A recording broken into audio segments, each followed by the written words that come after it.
Good morning once again बच्चों। Good morning sir. बच्चों हम लोगों ने सबसे पहले पढ़ा व्हाट इज रिफ्रैक्शन, फिर हमने पढ़ा what is the cause of refraction, और फिर हम लोगों ने पढ़ा what are the patterns of refraction when a light ray bends towards the normal और अवे फ्रॉम। ये मेरे ख्याल से हमने पढ़ लिया। आज हम पढ़ने वाले हैं बच्चों लॉज ऑफ रिफ्रैक्शन। क्या पढ़ने वाले हैं? Laws of refraction. Laws of refraction.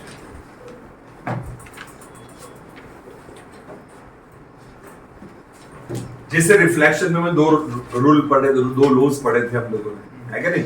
वैसे यहां पर भी रिफ्रैक्शन के दो लॉज हैं। पहला लॉ बिल्कुल एग्जैक्टली जो हमने रिफ्लेक्शन में पढ़ा था वैसा ही है, लेकिन सेकंड लॉ बहुत इंपॉर्टेंट है। और मैं आज रिकॉर्डिंग हम इस पूरे चैप्टर में इस पार्ट का इसीलिए कर रहे हैं क्योंकि ये आपको बार बार देखने की जरूरत पड़ सकती है। क्लियर? तो आराम से समझें, थोड़ा सा टिपिकल टॉपिक है ये, बहुत ज्यादा घबराने की बात नहीं। क्लियर? पर हाँ अलर्ट रहने की जरूरत। ओके, तो what are the laws of refraction?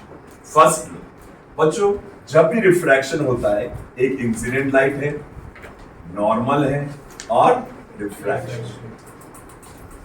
Incident ray, normal to the plane of separation at the point of incidence, and refracted ray all lie in the same plane. That is the first law. What is the first law of refraction? First law of refraction states that all incident ray, normal to the plane of separation at the point of incidence, and refracted ray lie in a same plane. That's it. क्या क्या तीनों चीजें? एक, दो, तीन। ये तीनों चीजें, ये इंसिडेंट रे, ये मान लो रिफ्रेक्टेड रे, और यहां पर नॉर्मल बनाया, तो ये सब एक प्लेन में ही होंगे। ये नहीं कि ये इस तरफ है, नॉर्मल इधर है और इंसिडेंट दो प्लेन में नहीं हो सकते, ये सब एक प्लेन में होंगे। जब हम एक प्लेन करेंगे तो तीनों लाइन उसी में प्रेजेंट होंगी। मेरे ख्याल समझ में आया होगा। हमने उस समय पढ़ा था incident ray, normal and reflected ray all lie in a same plane. पढ़ा था हमने रिफ्लेक्शन। यहां पर हम पढ़ रहे हैं incident ray, normal to the plane of separation at the point of incidence, and reflected ray all lie in a same plane. लिखेंगे? लिखना चाहते हो क्या? इसको पॉज कर दो। Now law number 2। Law number 2 के लिए थोड़ी बातें आपको समझनी होगी। जैसे आप देखेंगे इसमें, बताओ नकुल, इंसिडेंट एंगल किसको कहते हैं? कौन सी दो रे के बीच में? किसके बीच का एंगल है incident angle? Normal to the plane of separation. Normal और इंसिडेंट रे। नॉर्मल और इंसिडेंट रे के बीच के एंगल को क्या बोलते हैं? Angle of incidence. बताओ एंगल ऑफ रिफ्रैक्शन किसको कहते हैं? मोलिन। हाँ यहाँ पे नहीं, नाम बताओ। इसको क्या बोलते हैं? नॉर्मल। ये पूरा ऊपर से नीचे तक क्या है? नॉर्मल। और ये कौन सी रे है? मोलिन। रिफ्लेक्टेड। तो नॉर्मल और रिफ्रेक्टेड रे के बीच के एंगल को क्या बोलते हैं? Angle of refraction. अब बात ये है बच्चों कि इनमें क्या रिलेशन है? वहां क्या था रिफ्लेक्शन में? Angle i is equal to angle r. Reflection का रो ये था, सिंपल था। यहां थोड़ा कॉम्प्लिकेटेड है। यहां ये है बच्चों, एंगल आई के साइन की वैल्यू। क्या आपने sine theta, cos theta, tan theta, cot theta, sec theta, cosec theta पढ़ा है? 6 ट्रिग्नोमेट्रिकल रेशियो है ना? Perpendicular upon hypotenuse, base upon hypotenuse, hypotenuse, इस तरह के 3 चीजों के 6 रेशियोज हैं। तो यहां पर हम कह रहे हैं जो एंगल आई है इसके साइन की वैल्यू, तो एंगल आई के साइन की वैल्यू को हम बोलेंगे साइन आई। एंगल आर के साइन की वैल्यू को हम बोलेंगे साइन आर। अब यहां ये कह रहा है, हमारा लो कह रहा है कि किसी भी रिफ्रैक्शन में जब एंगल आई का साइन की वैल्यू एंगल आर के साइन की वैल्यू का रेशियो कांस्टेंट रहता है, मतलब इन दोनों के साइन की वैल्यू को जब एक दूसरे से डिवाइड करोगे, sine i upon sine r is a constant value. Ratio तो यही है, जब डिवाइड करते तो रेशियो बोलते हैं। तो हम यहां बोलते हैं ये कांस्टेंट वैल्यू, इस कांस्टेंट वैल्यू को हम जानते हैं रिफ्रैक्टिव इंडेक्स के रूप में। What is this constant? This constant is called refractive index. तो यहां पर सेकंड लॉ रिफ्रैक्टिव इंडेक्स का इंट्रोडक्शन डिफाइन कर रहा है। What is refractive index? ये रिफ्रैक्टिव इंडेक्स होता क्या है? रिफ्रैक्टिव इंडेक्स का मतलब होता है, ये हमको बताता है कि लाइट जब एक मीडियम से दूसरे मीडियम में जाती है तो कितनी ज्यादा बैंड होगी। इसकी एक न्यूमेरिकल वैल्यू है कि 1 है, 2 है, 1 पॉइंट समथिंग है, 1 से छोटा है। क्या मतलब होता है, सब हम आगे पढ़ेंगे। पर पहली बात की रिफ्रैक्टिव इंडेक्स कहते किसको है? रिफ्रैक्टिव इंडेक्स का मतलब समझिएगा कि किस, बच्चों आप लोगों ने सुना इन्फ्लेशन के इंडेक्स। इन्फ्लेशन को जानते हो? अब इन्फ्लेशन किसको बोलते हैं? किसको? महंगाई। हाँ, महंगाई को बोलते हैं, तो उससे वैल्यू कम होती है। तो अरे भारत के अंदर इन्फ्लेशन बढ़ता जा रहा है, पूरे विश्व में बढ़ रहा है, महंगाई बढ़ रही है। तो इसको बताने के लिए आरबीआई इन्फ्लेशन की इंडेक्स बताती है कि अभी इन्फ्लेशन इंडेक्स 6 है, 7 है, 8 है। सुना है कभी आप लोगों ने? तो इसलिए कितना, यही एक इंडेक्स का मतलब होता है ऐसा नंबर वैल्यू जो आपको कुछ इन्फॉर्म करे, है ना, उसको इंडेक्स बोलते हैं। तो रिफ्रैक्टिव इंडेक्स मतलब रिफ्रैक्शन किस तरफ टुवर्ड्स द हुआ या अवे हुआ और कितना ज्यादा हुआ, ये हमको रिफ्रैक्टिव इंडेक्स बताता है। तो रिफ्रैक्टिव इंडेक्स को हम पता कैसे लगाते हैं, रिफ्रैक्टिव इंडेक्स कैसे फाइंड करते हैं? तो एक लॉ है जो हमको रिफ्रैक्टिव इंडेक्स बताता है, ये है लॉज ऑफ रिफ्रैक्शन का सेकंड लॉ। इस सेकंड लॉ को हम स्नेल्स लॉ बोलते हैं। ये जो भी अभी लिखवा रहा हूं सेकंड लॉ, क्या है ये? Snell's law.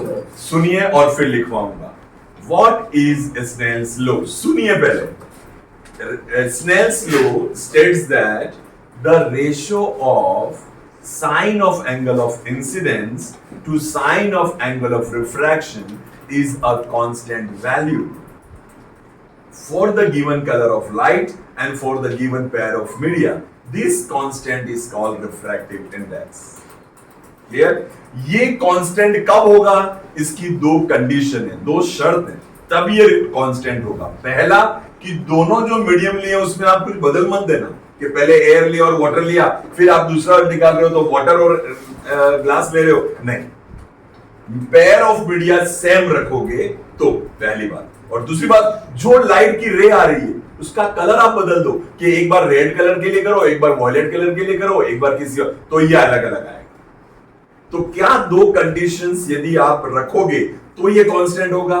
पहला, for the given colour of light, light का कलर आप चेंज नहीं करोगे। और दूसरा, for the given pair of media, ये जो मीडिया है, दोनों मीडियम जो है, कि पहला मीडियम ये था, दूसरा मीडियम, यदि ये फिक्स रहेंगे तो ये वैल्यू कांस्टेंट होगी। एक बार फिर इसका पूरा डेफिनेशन बोल रहा हूं। The ratio of the ratio, ये मैथ्स पे अपने आप बोल रहा है, the ratio of sine of angle of incidence to sine of angle of refraction is a constant value for the given color of light and for the given pair of media. This constant is called refractive index. That's the law. अभी हम लिखते हैं। तो refractive index की definition second law देता है और वो कहता है कि the ratio of sine of angle of incidence to sine of angle of refraction is a constant for the given color of light and for the given pair of media, which is called refractive index. प्यारे बच्चों, अब मैं refractive index को मेरा एक तरीका develop किया है, उससे समझाऊंगा। सबसे पहला तरीका है स्टेप 1। आपको समझना है कि रिफ्रैक्टिव इंडेक्स होता क्या है? Sine i upon sine r. पहला स्टेप हम क्लियर कर चुके हैं, ये हमने समझ लिया। अब हम इससे थोड़ा सा एडवांस जाएंगे, सीधा सा एडवांस, बहुत ज्यादा नहीं है। एडवांस ये है कि रिफ्रैक्टिव इंडेक्स किसका कहलाता है, तो हम इसको कैसे एक्सप्रेस करते हैं, ये स्नेल्स लॉ है। सेकंड है रिफ्रैक्टिव इंडेक्स का एक्सप्रेशन। ध्यान से देखिएगा, यहां पर पहले मीडियम से लाइट आ रही है दूसरे मीडियम में, तो इस रिफ्रैक्टिव इंडेक्स को हम ऐसे एक्सप्रेस करते हैं, refractive index of second medium with respect to first. या फिर इसको ऐसे लिख सकते हैं, किसी हमारी बुक में ऐसे लिखा है, ठीक है, कई बुक में आपको ये और ये 1 आगे यहां भी मिल सकता है। तो व्हाट डज इट मींस, ये समझे। मैं ये इस स्टेप में कुछ नहीं है, इस स्टेप में ये है कि रिफ्रैक्टिव इंडेक्स को एक्सप्रेस कैसे किया जाता है। तो यहां पर हमने देखा कि जिस मीडियम से लाइट आती है वो यदि फर्स्ट मीडियम है और जिस मीडियम में लाइट एंटर कर रही है वो सेकंड मीडियम है, तो रिफ्रैक्टिव इंडेक्स को ऐसे बोला जाएगा, ये रिफ्रैक्टिव इंडेक्स सेकंड मीडियम का। किसका रिफ्रैक्टिव इंडेक्स है? Second medium. पर किसके रेस्पेक्ट में? फर्स्ट मीडियम, तो इसको बोला जाता है refractive index of second medium with respect to first. आइए 2 4 5 एग्जांपल से समझो। फॉर एग्जांपल कि लाइट जब एयर से ग्लास में आ रही है तो हम बोलेंगे refractive index of glass with respect to air. दूसरा, लाइट जब एयर से वाटर में आ रही है, बोलो सभी मेरे साथ एक साथ, क्या बोलेंगे? Refractive index of water with respect to air. Light जब ग्लास से वाटर से ग्लास में आ रही है तो हम क्या बोलेंगे? Refractive index of glass with respect to water. Second step clear? क्या समझ में आई? क्या है इसमें? यह है कि हम इस रिफ्रैक्टिव इंडेक्स को हमने यहां आरआई लिखा, लेकिन आप अपनी बुक में भी देखेंगे रिफ्रैक्टिव इंडेक्स को एन से रिप्रेजेंट किया। किससे रिप्रेजेंट किया है? एन से। तो एन से जब हम रिफ्रैक्टिव इंडेक्स रिप्रेजेंट करते हैं तो उसको हम क्या बोलते हैं? उसको कैसे रिप्रेजेंट करते हैं? Refractive index of second medium. Second कौन सा? लाइट जिसमें जाकर बेंड हुई और जिसमें से पहले आ रही थी उसके respect, with respect to. Is there any problem? तो क्या इसको कैसे बोलेंगे? रिफ्रैक्टिव इंडेक्स, इसको बोलेंगे refractive index of second medium with respect to first. Refractive index of second medium with respect to first. Refractive index of glass with respect to air. Refractive index of water with respect to air. Refractive index of glass with respect to water. Is that clear? Yes, sir. ये हो गया second के refractive index को हम कैसे express करते हैं। Clear बच्चों? ये जो एक्सप्रेशन हमने किया, ये सेकंड वाला मैंने थोड़ा सा यहां पर बताया, इसको मैं यहां ही लिख लेता हूं, कभी और एन टू वन, पर बोलने में इसमें कोई डिफरेंस नहीं, सेम। ऐसे रिफ्रैक्टिव इंडेक्स को हम बोलते हैं relative refractive index. Relative refractive index मतलब एक का दूसरे के रेस्पेक्ट में निकालना है। यदि हम बहुत सारे मीडियम का एक साथ निकालना चाहें तो हम क्या करते हैं? हमने पहले मीडियम को फिक्स कर दिया। यदि पहला मीडियम वैक्यूम हो या फिर एयर हो, क्योंकि वैक्यूम और एयर के वेलोसिटी ऑफ लाइट में बहुत कम डिफरेंस है, यदि फर्स्ट मीडियम वैक्यूम या एयर हो तो उस रिफ्रैक्टिव इंडेक्स को हम एब्सोल्यूट रिफ्रैक्टिव इंडेक्स कहते हैं। और ऐसे केस में हम सिर्फ ये लिखते हैं N N. What does it means? यहां ऐसा लिखा है, इसका क्या मतलब है? Absolute refractive index of the medium. इसका मतलब कि ये जो मीडियम है ये सेकंड पे और फर्स्ट पे कौन होगा? एयर या फिर वैक्यूम। एयर या वैक्यूम दोनों सेम। क्लियर? तो अब हम समझेंगे कि इसके कुछ एग्जांपल्स देखेंगे। यदि हमको कहा है absolute refractive index of glass, यदि इतना सा लिखा है, इसके आगे कुछ नहीं लिखा है, तो इसका मतलब क्लियर हो गया। यस, इसका मतलब क्लियर हो गया कि ये क्या है? Absolute refractive index. यदि यहां पर जी के साथ डी लिखा होता, डायमंड, तो हमको पता लग जाता कि लाइट डायमंड से होती हुई ग्लास में जा रही है।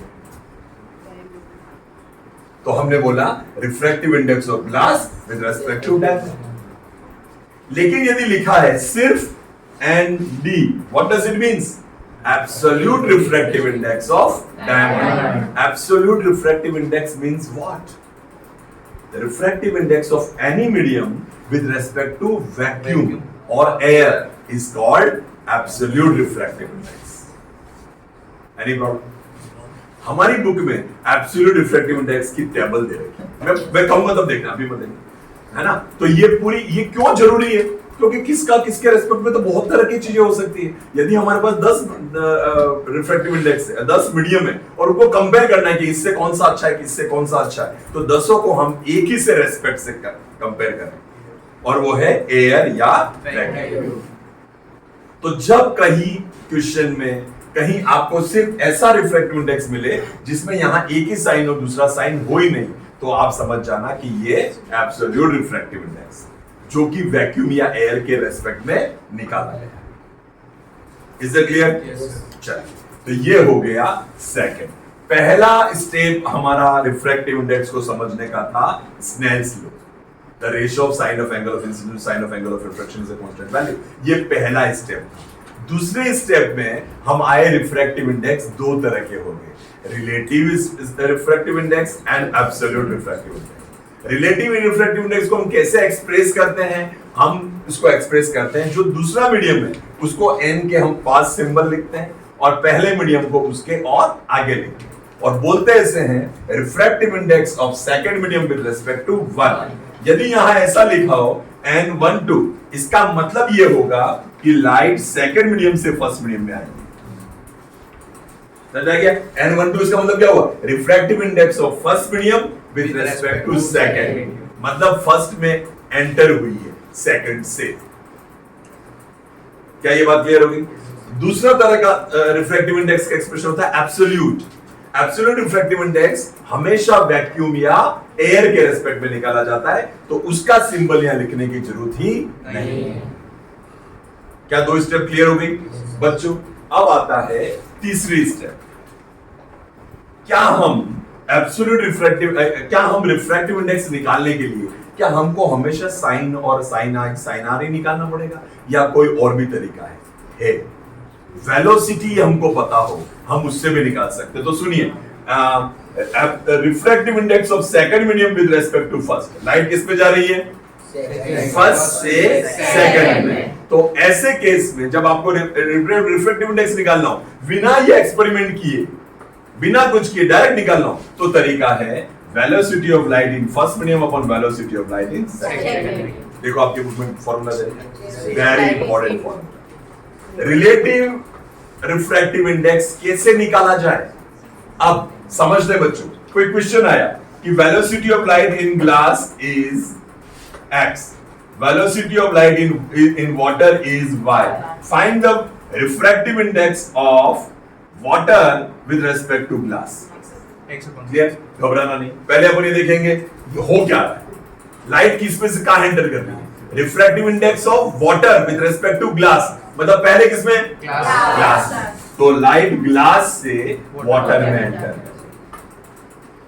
अब ऐसे केस में ऊपर वेलोसिटी किसकी होती है? फर्स्ट, जिस मीडियम में पहले था, तो यहां आएगा velocity of light in glass upon velocity of light in water, that is x upon y।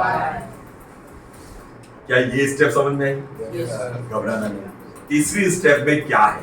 तीसरी स्टेप नई चीज क्या बता रही है हमको? तीसरी स्टेप हमको नई चीज ये बता रही है कि हम रिफ्रैक्टिव इंडेक्स को साइन आई और साइन आई आर के अलावा हम उनकी वेलोसिटी से भी पता लगा सकते हैं। यदि हमको दो मीडियम में लाइट की स्पीड पता है तो हम उसके रेशो से पता लगा सकते हैं, पर हमारा इंपॉर्टेंट बात यह कि ऊपर कौन रहेगा वेलोसिटी में, नीचे कौन रहेगा? लाइट जिसमें से आ रही है वो ऊपर और जिसके अंदर एंटर हो रही है वो नीचे। तो absolute refractive index, refractive index of second medium with respect to first is equal to velocity of light in first medium upon velocity of light in second medium। Is that clear? Yes। यदि clear है तो आप मुझे बताओ absolute refractive index का क्या formula होगा? इसी को देख के बताओ। यदि मैं आपको पूछूं कि ये तो रिलेटिव में रिफ्रैक्टिव इंडेक्स हुआ, यदि किसी मीडियम का हमको एब्सोल्यूट रिफ्रैक्टिव इंडेक्स बनाना है तो फॉर्मूला क्या होगा? Velocity of light in air और vacuum upon velocity of light in medium. Correct, बिल्कुल सही। और खुशी ने भी बिल्कुल सही बताया, और खुशी ने यह भी बताया कि लाइट की वेलोसिटी जब वैक्यूम में होती है तो उसका सिंबल होता है c। तो हम यहां पर लिख देंगे c upon velocity of light in the medium. तो एब्सोल्यूट रिफ्रैक्टिव इंडेक्स किसी का भी निकालना है तो उसका फॉर्मूला है c अपॉन v। यदि आपको कहा जाए कि बताइए absolute refractive index of glass क्या है, तो हम कहेंगे c upon velocity of light in glass. c की वैल्यू हमेशा हमको पता है, दैट इज कांस्टेंट है, 3 multiply by 10 to power 8। vg हमको दे रखा होगा तब हम ये वैल्यू निकाल पाएंगे। यदि मान लो यार दे रखा है कि velocity of light in glass है 2 मल्टीप्लाई बाय 10 टू पावर 8, तो आप ये से ये कैंसिल किया, आ गया 1.5। क्लियर? क्या यहां तक हम पहुंच गए? ठीक है। अब हम समझने की कोशिश करेंगे बच्चों कि रिफ्रैक्टिव इंडेक्स की यूनिट क्या होती है? यूनिट क्या रखनी है हमको इसकी? ये 1.5 रखा तो इसकी यूनिट क्या रखेंगे? मीटर पर सेकेंड। और कोई ऑप्शन? हाँ बेटा, जब भी रेशो निकाला जाता है तो रेशो की कभी कोई यूनिट नहीं होती है। अब देखो यहां पर ऊपर भी वेलोसिटी है तो ऊपर आएगा मीटर पर सेकंड, नीचे भी वेलोसिटी यहां भी आएगा मीटर पर सेकंड। मीटर पर सेकंड से मीटर पर second cancel. Refractive index do not have any unit. Clear? It is just a numeric value. Clear? तो रिफ्रैक्टिव इंडेक्स की कोई यूनिट नहीं होती। क्या आपको समझ में आया? Yes sir. Clear? Yes sir. ये सारा समझ में आ गया आपको? Yes. ये एब्सोल्यूट इंडेक्स, ये सारी चीजें क्लियर हो गई। Yes. पहली स्टेप वापस बताता हूं बच्चों। पहली स्टेप में हमने समझा रिफ्रैक्टिव इंडेक्स को हम स्नेल्स लॉ से कैसे समझते हैं। तो स्नेल लॉ कहता है sin i और sin r का रेशियो कांस्टेंट होता है जिसको रिफ्रैक्टिव इंडेक्स कहते हैं। सेकंड में हमने देखा रिफ्रैक्टिव इंडेक्स को रिप्रेजेंट कैसे करते हैं, लिखते कैसे, ताकि हमको पता चले मीडियम में क्या-क्या हो रहा है ना। तो यहां पर हम लिखते हैं रिफ्रैक्टिव इंडेक्स को दो तरीके से, यदि वो रिलेटिव रिफ्रैक्टिव इंडेक्स है या एब्सोल्यूट रिफ्रैक्टिव इंडेक्स है। रिलेटिव है तो हम लिखते हैं refractive index of second medium with respect to first, और एब्सोल्यूट रिफ्रैक्टिव इंडेक्स है तो रिफ्रैक्टिव इंडेक्स ऑफ मीडियम, क्योंकि हम समझते हैं कि एब्सोल्यूट तभी निकाला जाता है जब फर्स्ट क्या हो, वैक्यूम या एयर। ये समझ में आ गया तो ये फॉर्मूले भी समझ में आ गए। Velocity of light first medium पे ऊपर रहेगा, सेकंड मीडियम नीचे रहेगा। यहां पर फर्स्ट मीडियम वैक्यूम है तो उसकी वेलोसिटी c है। Any problem? अब हम देखते हैं बच्चों तीसरा नेक्स्ट स्टेप क्या है बच्चों। ये हमारे मेरे पढ़ाने का तरीका मैंने कैसे समझाने की कोशिश की है कि बच्चों को स्टेप बाय स्टेप क्लियर करें। पहला ये समझ में आया क्या? फिर रिफ्रैक्टिव इंडेक्स दो तरीके हैं, रिलेटिव, एब्सोल्यूट। फिर रिफ्रैक्टिव इंडेक्स को हम वेलोसिटी की रेशियो में भी एक्सप्रेस कर सकते हैं, वो तरीका हमने डेवलप किया। अब हम चौथे तरीके पे आते हैं। आपसे मैं क्वेश्चन करवाऊंगा और ये आपसे निकालूंगा, क्यों? क्योंकि मेरे दूसरे बैच ने वो किया था, तो मैं चाहता हूं कि आप भी वो खुद करें। क्या है समझिएगा सभी बच्चों। आपको कहा कि absolute refractive index of glass की वैल्यू दे रखी है, कुछ भी एक्स वाई जेड, और absolute refractive index of water दे रखा है आपको, और आपको कहा कि relative refractive index of water with respect to glass निकालिए। Find the relationship between absolute refractive index of glass, absolute refractive index of water and refractive index of water with respect to glass. Pause कीजिए, आप सभी कीजिए। देखो बेटा, तो मैंने आपको अभी एक प्रॉब्लम दी थी, काफी बच्चों ने सही डायरेक्शन में कोशिश की। हम देखते हैं इसका आंसर क्या है। यहां पर हम देखते हैं N refractive index of water with respect to glass की वैल्यू क्या होगी। तो refractive index of water with value glass हमको पूछा है, पर हम यहां जानते हैं इसकी वैल्यू होती है पहले मीडियम में जो वेलोसिटी थी vg अपॉन दूसरे मीडियम में जो वेलोसिटी थी v। पर हमको ये आंसर नहीं चाहिए, हमको तो इसके लिए चाहिए। तो हम इसमें से निकालेंगे Ng की वैल्यू क्या होती है, absolute refractive index C upon Vg, और Nw की वैल्यू क्या होती है C अपॉन Vw। अब हमको यहाँ पर Vg चाहिए और Vw चाहिए, तो velocity of light in glass, इसको यहाँ ले जाओ, इसको यहाँ ले जाओ, तो इससे Vg की वैल्यू क्या आएगी बेटा, C upon NG।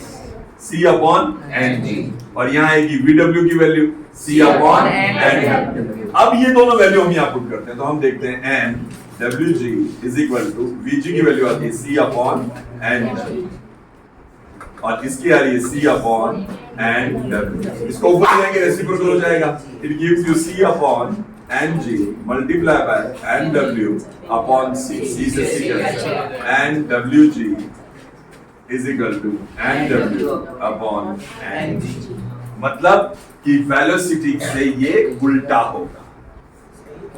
मतलब क्या हुआ कि यदि आपको रिफ्रैक्टिव इंडेक्स निकालना है 2 का 1 के रेस्पेक्ट में, और आपको दे रखे हैं दोनों के separate absolute refractive index, second का एब्सोल्यूट N2 है, फर्स्ट का N1 है, बताओ N21 क्या होगा। तो हम यहां पर जो सेकंड मीडियम है, देखो यहां पर वाटर कौन था, सेकंड, वो ऊपर है, और ग्लास फर्स्ट था वो नीचे, तो यहां आएगा N2 अपॉन N1। तो हर केस में ऐसा ही होगा, हर केस नहीं। ये हमने इसका फॉर्मूला डेराइव कर लिया। क्लियर? आप इसको लिखना चाहें आप खुद लिख लें, बनाना चाहें बना लें, तो पॉज करो। फर्स्ट से लाइट सेकंड में जा रही हो तब एंड डू अपॉन एंड ये हमने डराइव किया। तो प्यारे बच्चों, ये 4 स्टेप में हमने रिफ्रैक्टिव इंडेक्स को पूरा समझने की कोशिश की। ये जो लास्ट बात बताई है, इसको समझाने के लिए मैं आपको अपनी बुक की वो टेबल जो है एब्सोल्यूट रिफ्रैक्टिव इंडेक्स की, मैं चाहूंगा आप वो देखें। कल हम लोग बात कर रहे थे कि एयर का एब्सोल्यूट रिफ्रैक्टिव इंडेक्स होगा 1, ऑलमोस्ट 1.003। क्यों? क्योंकि वैक्यूम में लाइट की स्पीड है 3 × 10⁸ और एयर के अंदर है 2.99 × 3 डिवाइडेड बाय 2.99, वैल्यू 1 से थोड़ी सी ज्यादा आई, क्लियर है? तो इसलिए वैल्यू ये आ रही। ओके, अब आप यहां पर देखें, इस जो भी ये पूरी इंडेक्स आपको दे रखी है, ये सब में क्या वैल्यूज दे रखी है? एब्सोल्यूट रिफ्रैक्टिव इंडेक्स कंपैरिजन के लिए। जैसे कि डायमंड की है 2.42 और जैसे कि वॉट ग्लास की है, ग्लास भी अलग अलग टाइप के हैं, तो एक ग्लास की वैल्यू कोई बताओ? सिंपल 1.65। अब आप समझो, मैं इससे समझाने क्या चाह रहा हूं। यदि आपको पता है कि डायमंड की एब्सोल्यूट रिफ्रैक्टिव इंडेक्स है 2.42 और ग्लास की एब्सोल्यूट रिफ्रैक्टिव इंडेक्स है 1.65, अब मैं ये कहूं कि यार मैंने ऐसा एक्सपेरिमेंट किया जिसमें लाइट ग्लास से डायमंड में जा रही थी, लाइट ग्लास से डायमंड में जा रही थी, तो बताओ ये रिफ्रैक्टिव इंडेक्स क्या कहलाएगा? Relative refractive index of diamond with respect to glass. कैसे निकालना? एब्सोल्यूट दे रखी है, इजी हो गया। 2.42 एन डी ऊपर आएगा, आया समझ में? ये निकालने के लिए हमने, यदि वेलोसिटीज दे रखी हो तो हम ये फॉर्मूला करते, यदि वेलोसिटीज दे रखी हो तो ये फॉर्मूला करते। अब वेलोसिटीज और ये दोनों से करोगे तो देखोगे फॉर्मूला सेम आएगा रिजल्ट, ठीक है? तो प्यारे बच्चों, हम लोगों ने रिफ्रैक्टिव इंडेक्स को समझने के लिए 4 स्टेप लिए। बच्चों, हो सकता है कि मैंने आज थोड़ा सा जल्दी किया, जैसे मैं आपको कहता कि धीरे धीरे बताऊं या सारा एक साथ बता दूं, तो मैं हो सकता है आज यहाँ सिर्फ ये 2 लेता, कल मैं आपको ये बताता। बच्चों, क्या होता है कि बच्चों के दिमाग में बहुत सारा कंफ्यूजन और टफ आ रहा है। अभी हमने सारे स्टेप्स देख लिए कि हमको इतना पढ़ना है रिफ्रैक्टिव इंडेक्स के बारे में, दैट्स इनफ। ओके, तो अब हमने 4 स्टेप देख लिए, कल मैं वापस रिपीट करूंगा यदि आप पढ़ के आओगे। क्या हमने समझा? हमने समझा स्नेल्स लॉ रिफ्रैक्टिव इंडेक्स को इंट्रोड्यूस करता है। sin i upon sin r की वैल्यू कांस्टेंट होती है for the given colour of light, for the given pair of medium. ये स्नेल्स लॉ इंट्रोड्यूस करता है। रिफ्रैक्टिव इंडेक्स को हम एक्सप्रेस करते हैं 2 अलग अलग तरीकों से, relative refractive index, absolute refractive index. Relative refractive index एक मीडियम का दूसरे के रेस्पेक्ट में होता है। तो लिखने का तरीका यह कि refractive index of second medium, second वो है जिसमें बाद में है, फर्स्ट से सेकंड, सेकंड से फर्स्ट में नहीं बोलते कभी भी, एक मीडियम से दूसरे मीडियम में बोलते हैं ना, तो फर्स्ट टू सेकंड। तो refractive index of second medium with respect to first ऐसे बोला जाता है। और यदि फर्स्ट मीडियम वैक्यूम हो तो ऐसे रिफ्रैक्टिव इंडेक्स को हम एब्सोल्यूट रिफ्रैक्टिव इंडेक्स बोलते हैं, तब हम दूसरा मीडियम लिखने की जरूरत ही नहीं। अब हम तीसरे पे आए कि यार ये साइन है हमको नहीं पता, और साइन निकालना टफ तरीका है, हम ओनली वेलोसिटी जानते हो तो उससे कर सकते हैं क्या? तो हमने देखा क्या हमारी बुक में फॉर्मूला है, क्या दे रखा है? वेलोसिटी लाइन में फर्स्ट में upon velocity line second medium, तो हमने ये सब। क्या हमारी बुक में ये फॉर्मूला है? हाँ, एब्सोल्यूट रिफ्रैक्टिव इंडेक्स में velocity of light in vacuum upon velocity of light in glass, हाँ मीडियम, जो भी दे रखा है ये भी देखा हमने। अब हमारी बुक में ये फॉर्मूला नहीं, हम उससे भी एक स्टेप आगे, थोड़ा सा आगे, और हमने न सिर्फ ये डेराइव किया कि कैसे आया है।